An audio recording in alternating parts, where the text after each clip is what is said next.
Hello everyone.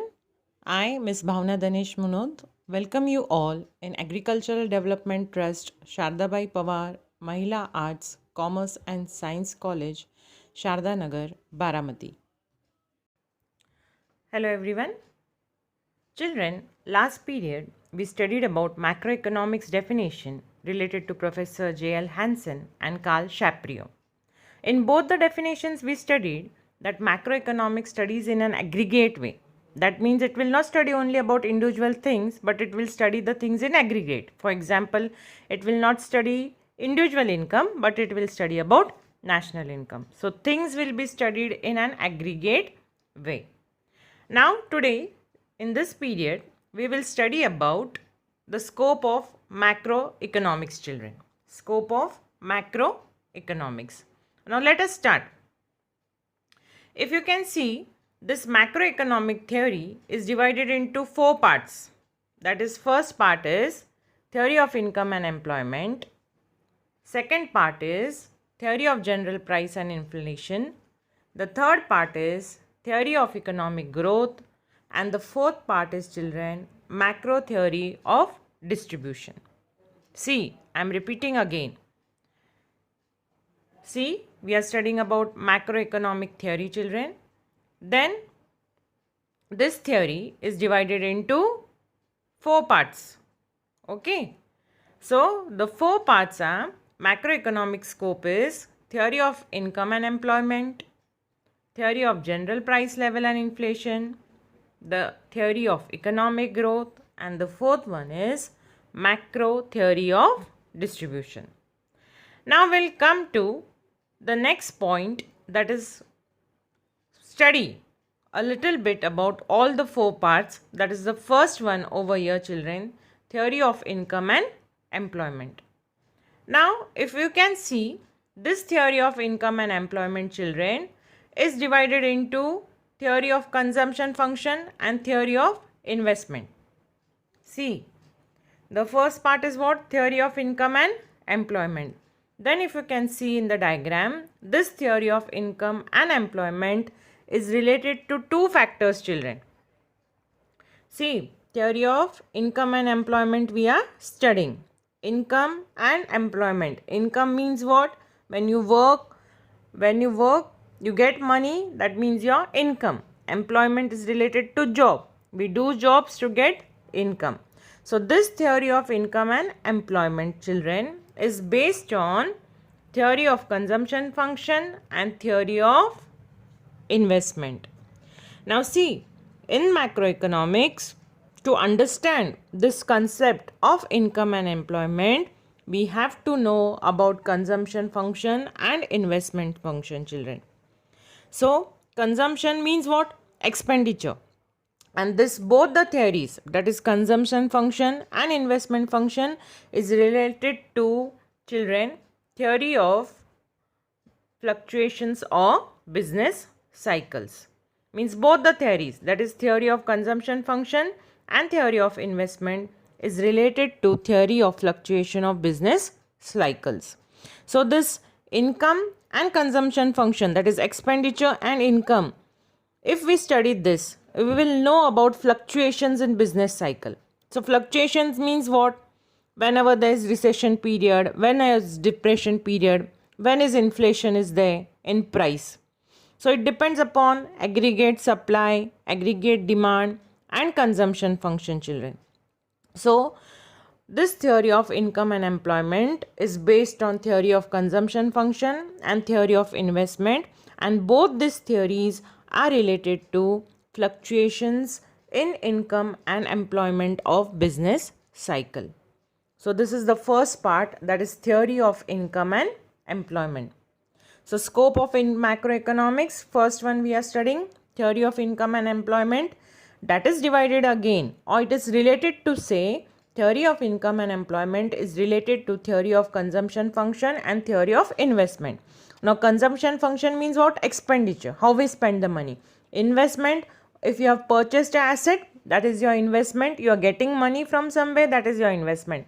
So both this consumption and investment is dependent on theory of business fluctuations, where in income and employment, children. Now, come to the second type.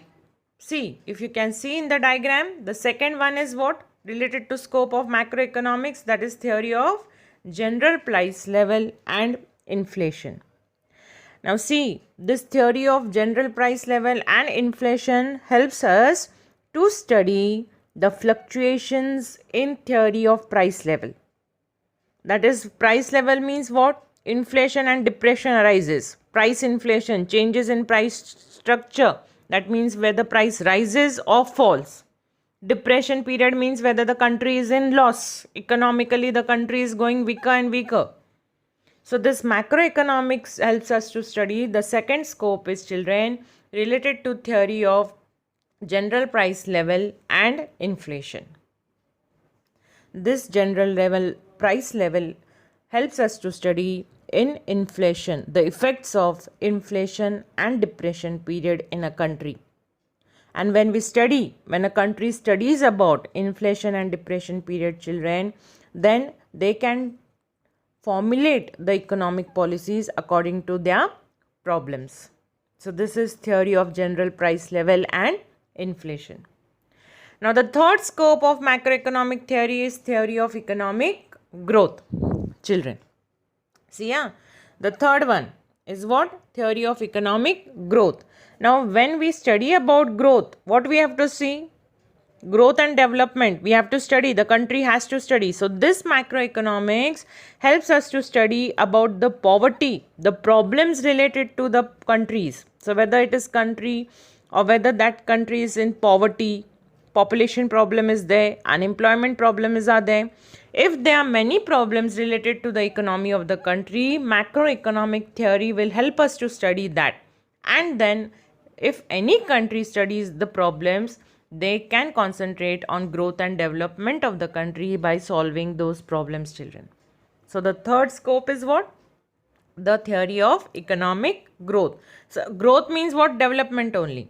So this economic growth and development will be possible when the country will know their problems.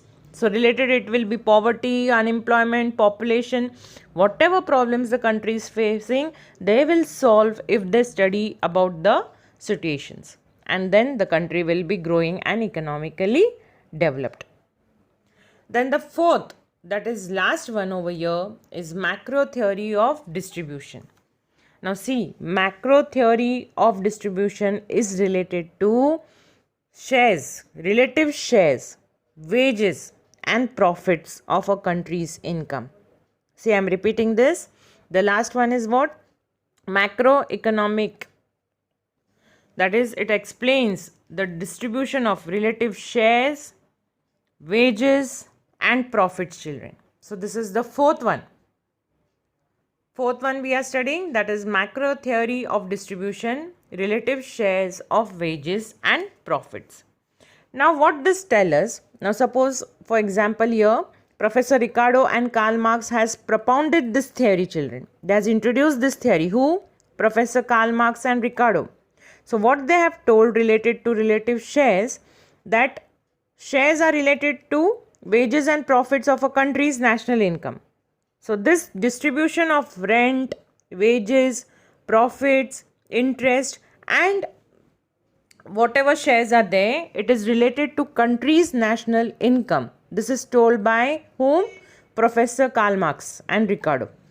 So they have studied related to this macro theory of distribution, and in this macro theory of distribution, they are told that theory of distribution relates to national income, and in national income, when we count that country's total national income, it is related to rent, profit, interest and wages, children. So these are all four types, four scopes of macroeconomics. So this is theory of income and employment related to consumption function, investment function, which is related to business cycle. Second one is general price level and inflation, helps us to study countries' inflation and depression prices. General price theory is understood by inflation. Then the third one is economic growth and development, means whatever problems are faced by the country, it can be solved when we study with the help of macroeconomic, and the country can be growing and developing when they solve the problems. And the fourth one is macro theory of distribution, which is related to national income. When we count total national income, we consider these things they have told, that is rent, profit, interest and wages in national income. So this is related to what, children? Scope of macroeconomics theory. So the question may be asked, define macroeconomics and explain the scope of macroeconomics. Now we go to the next point. So we'll see what is the next point, children, in this chapter.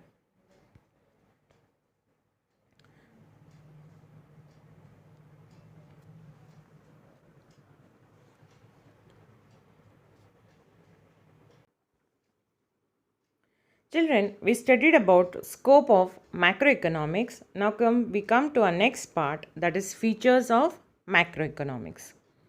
Now we'll study the first feature of macroeconomics, children. That is, the first one is study of aggregates. Now see, macroeconomics studies in aggregates. Already we have studied in definition. Aggregates means what? It studies about national income, national output, national employment, general price level theory and business cycles. So all this was what in macroeconomics first point, that is theory of income and employment. There we studied that macroeconomics deals with what, children? Price level, changes in price level, inflation structure, depression structure. These things are related to what? Theory of business fluctuations. Which one? Income, employment is there, changes in price level is there. So all these things, that is study of aggregates. First feature of macroeconomics is it helps us to study in aggregates, means in lump sum way, in a group way we can study about national income, we can study about national output, we can study about national employment, general price level, business cycle, etc. So this is the first feature of macroeconomics, that is study of aggregates. Then the second feature, children, we have income theory. So see, macroeconomics always deals with aggregate demand and aggregate supply. So it explains us the causes of fluctuations happened in national income. Also, it will guide us regarding business fluctuations, the business cycles, that is inflation and depression period. So it is also called as, keep in mind, income theory. So if distinguish between micro and macroeconomics is asked, what will be the definition will be the first point. Then you can add the second point as theory also, children, where microeconomics considers, or it is also called as what? Price theory. Keep in mind, the another name for microeconomics is price theory. And then for macro, you can consider as macroeconomics is also called as income theory, which we are studying second point, children, over here. That is feature of macroeconomics, income theory. So macroeconomics deals with aggregate demand, aggregate supply, as well as it explains causes of fluctuations in national income, which leads to business cycle, inflation and deflation. Now come to the third point, children. We are studying that macroeconomics also uses general equilibrium analysis. So this is our third point, children. What? Micro uses partial equilibrium analysis. Keep in mind. And macro uses general equilibrium analysis, children. So this general equilibrium analysis, this is the third feature of macroeconomics, that it deals with behavior of large aggregates and their functional relationship. It also deals with general equilibrium, deals with behavior of demand, supply and prices in the whole economy. See, again I am repeating this third point. What macroeconomics deals with? General equilibrium analysis. So general equilibrium analysis means what? It deals with behavior of large aggregates and their functional relationship. Also, it deals with general equilibrium analysis, that means behavior of demand and supply, prices in the whole economy. Whole economy, not a single thing. So general equilibrium analysis means what? Dealing with the whole economy and studying about their changes in supply, demand and prices, but in a whole way. The behavior will be studied in an aggregate way, that is called as general equilibrium analysis, children. So the three features, I hope so it would be understood by you. That is, the first feature is what? Study of aggregates. The second is macroeconomics, also is called as income theory. Then the third one is macroeconomics uses general equilibrium analysis, means deals with the things in an aggregate way, studies the behavior of things in an aggregate way. So which behavior? Related to what? Demand, supply, prices in the whole economy. So these are third features, children. Okay.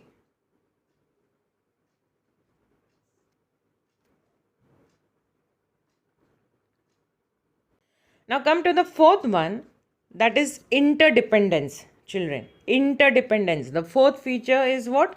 Interdependence. So macroeconomic analysis takes into account interdependence. See, we are studying the fourth feature, children. The fourth feature is what? Interdependence. Okay. So this interdependence we are studying.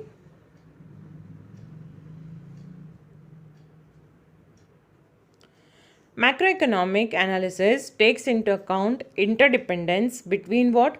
Aggregate economic variables such as income, output, employment, investments, and price level. For examples, they have told over here, changes in level of investment will finally result into change in level of income, level of output, employment, and economic growth. Now see, interdependence, in short, the meaning of interdependence means what, children? The things are dependent on each other. Now see for an example. A simple example I will tell you.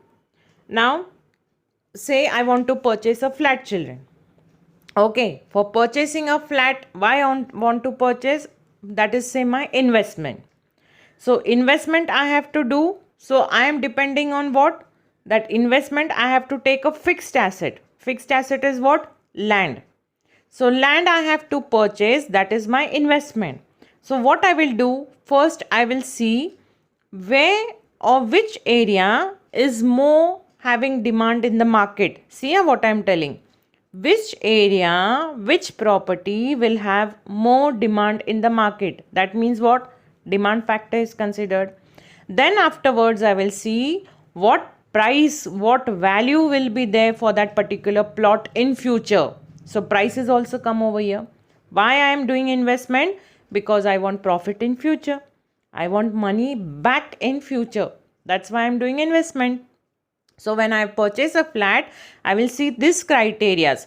Which area I will choose, where the flat will be more demanded, and if I invest in that particular area, I should get money in return. I should earn profit in return. In future, that particular area will be demanded more in market.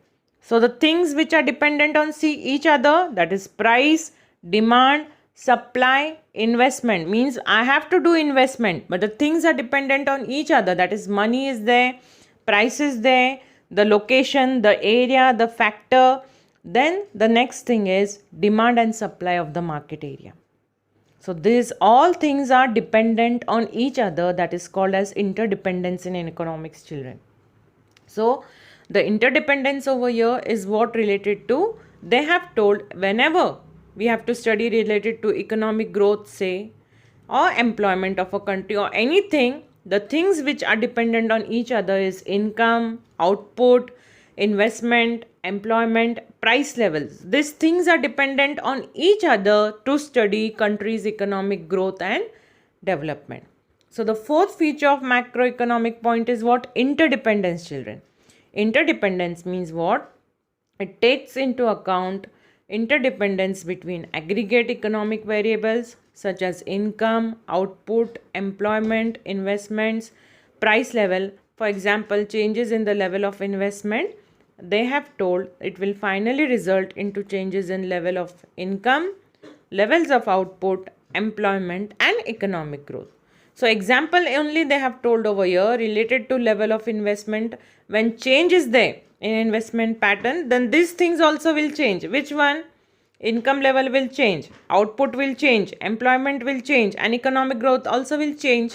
So these total things are interdependent on each other. That is called as interdependence in macroeconomics, the fourth feature. Now the fifth feature we can tell about lumping method.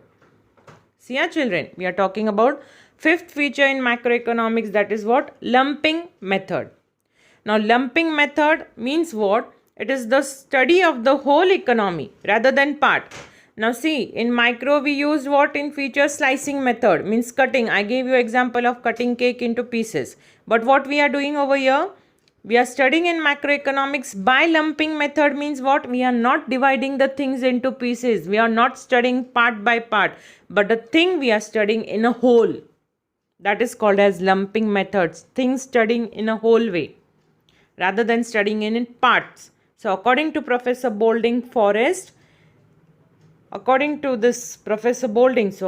what he has told, that forest is an aggregation of trees, but it does not reveal the properties of individual tree.